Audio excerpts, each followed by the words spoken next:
That's hard because the fabric of our community has changed so much, and the fabric of the community, if we look at it culturally, is just not something that's stable in the same way. So depending on where you are, like if we take Philly for example, depending on where you are in Philly, you're in one community, and then there are communities inside those communities. So I think that I get where you're going with the rites of passage piece.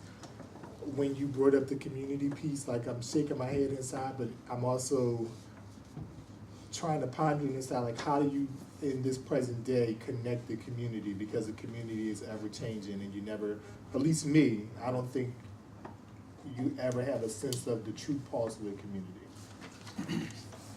Yeah, I took my seat so I could chime in on the dialogue.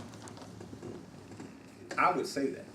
I mean, that would be and has been one of my core issues, is that we do rites of passage disconnected from community, and therefore it's not rites of passage. It's just a program, it's a ceremony, whatever you want to call it. But if it is not connected to the roles of manhood or womanhood as defined by the community that person will be engaged with, then it's irrelevant.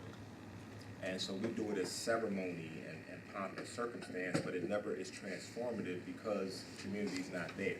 Right. So I would argue that not that it's incomplete, that it's just not real. It's not rites of passage, because by definition your passage is into something.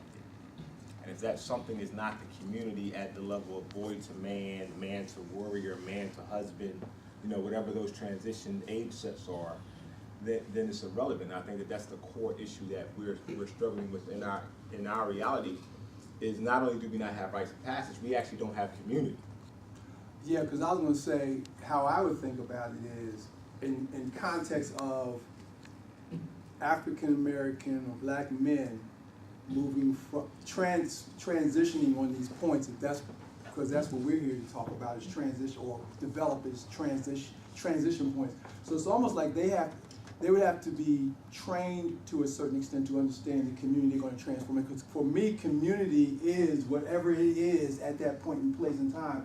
And therefore, when Steve came to Arcadia from New York, he came to a different community that he had to understand not only what his role would be, and he didn't know what the community was. He came to a different context, but he should have been a part of the same community if we had a sense of community. And so the issue becomes, well, then you got to define who we are.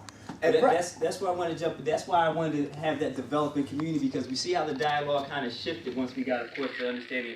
When I brought up the rites of passage, I kind of thought that's where the dialogue was going to jump off at. Because when we're defining community, it becomes a multiplex of ideas, a multiplex of understanding. As he was saying, if they go outside of Philadelphia, community becomes different.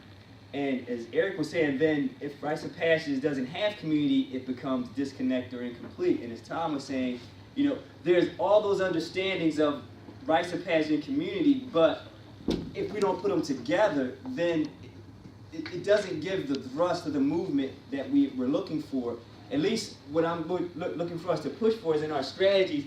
Let's look at not just developing so it looks like a rites of passage, let's develop it so it looks like a holistic community, but not just a holistic community geographically, but a holistic community that when they step outside of Philadelphia, because some of them will be going to colleges outside of the state, are they still connected to whatever rites of passage community that we ingrain within them to understand I can still be successful in this community outside of X? Can I still be successful as a rites of passage was taught to me outside of this transitioning point? So